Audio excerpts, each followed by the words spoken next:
Bon, on me touchait par-ci, par-là, on m'embrassait, on me caressait, on m'envoyait avec les ongles, c'était pas facile. Bon, quand c'est fini, il a payé les filles. Bon, moi, je sais pas combien il a payé à ses filles. Il m'avait donné 1000 francs, il m'avait demandé il m'avait demandé de prendre le taxi et de rentrer à la maison, qu'on devait se voir le lendemain. Le lendemain, je suis allée, parce que moi, je savais que c'était pour mon stage. Quand je suis arrivée, il m'a dit que je devais commencer le 1er juillet. Il m'a dit que je devais commencer le 1er juillet. Je lui ai dit que, ok, il n'y a pas de problème. Il a fait les rapports avec moi. Je suis rentrée à la maison. Oui, il a fait les rapports avec moi le soir. Je suis rentrée. Bon, quand je suis rentrée à la maison, comme je voyais qu'il était un peu...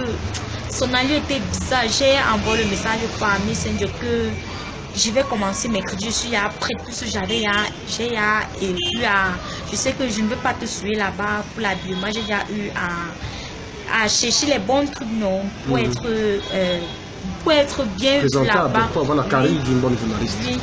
Bon, il m'a dit qu'il n'y a pas de problème. Après, j'ai demandé que tu es vraiment ce que je vais faire le stage. Il me dit que peut-être, c'est ça qu'il m'a envoyé, il me dit que peut-être. Je dis que comment tu dis peut-être? Tu me dis que tout ce que je faisais là, c'est peut-être pour rien. Mais ça, tu m'as dit que si je faisais les rapports avec toi, tout ce que tu me demandais de faire, tu devais me donner le stage. En fait, l'initiation qu'il t'a fait parce que selon lui, c'était une phase initiative pour toi d'être journaliste. Oui, il m'a dit oui. Il m'a dit que donc tu es une prostituée. Alors il dit que donc tu me dis que tout ce que j'ai fait, il me dit que tu es une prostituée. C'est ça qu'il me dit, donc tu es une prostituée. Il dit que ok, il n'y a pas de problème. C'est comme ça la vie. Moi, je ne vais plus jamais faire confiance à un homme parce que me sacrifier comme ça, après je ne vais pas avoir mon stage, vraiment, ça ne vaut pas la peine. Bon, j'ai laissé. Le lendemain, j'ai tellement réfléchi dans la nuit que ouais, je vais faire comment maintenant, je vais dire quoi. J'ai réfléchi, j'ai envoyé le message le lendemain que si tu peux me trouver un autre stage, même ailleurs, ça allait me faire plaisir pour me dire quand même que je n'ai pas perdu mon temps. Puisque la rentrée était déjà proche, il fallait que tu payes tes études. Oui, je n'avais que 2 mois devant moi. Et il faut dire que jusqu'à présent, tes études, nous avons mené les enquêtes, tu ne les as pas encore payées. Je crois que c'est 49 000 francs. Oui, tu ne les as pas payées. Donc il t'a fait monter sur Yaoundé. Le temps que tu devais peut-être utiliser pour te faire de l'argent pour payer tes études. Parfait ici à faire de toi une machine sexuelle qu'il a longuement utilisée jusqu'à te sodomiser. Ça veut dire jusqu'à présent, tu as passé toutes tes vacances au père de Parfait ici parce que tu es monté pour trouver du stage à Vision Car. Tes vacances Parfait ici t'a exploité sexuellement.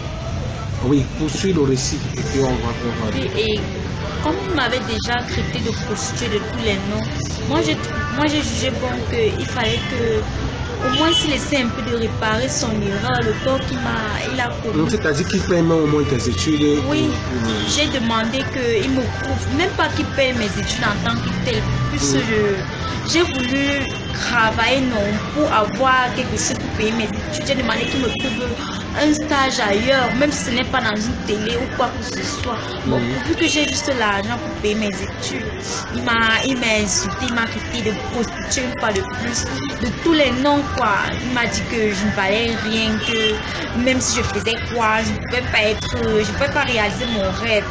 Que pour être là où il est là, il a fait beaucoup de choses que je ne suis pas capable de faire ce genre de choses. J'ai laissé, j'ai dit qu'il n'y a pas de... J'ai juste dit merci. Bon, moi je savais pas, moi je croyais que tout était perdu pour moi. Je savais pas que dans ce pays il y a encore une justice. Bon, j'ai eu vraiment la chance d'être sur les courses, donc de croiser Patrice Marc. Et j'ai essayé de relater mon histoire à ce dernier et il a décidé de m'aider vraiment pour que justice soit faite. Alors il faut dire ici que Bonita, là, apparemment, d'après ce que tu nous as dit avant qu'on entre dans cette partie de l'entretien, tu nous as dit que tu es comme si tu es envoûté. Apparemment, tu n'es plus, c'est comme si tu n'es plus dans tes états. Oui. Après tout ce temps que tu as passé avec Parfait ici. Oui, parce que par moment, j'étais envoûtée et je me rappelle à cette période-là, j'ai eu à faire un malaise à la maison où j'avais franchement mal à la tête. franchement mal à la tête. Donc c'est comme si j'étais possédée, puisque c'est ma soeur qui me racontait ce jour-là.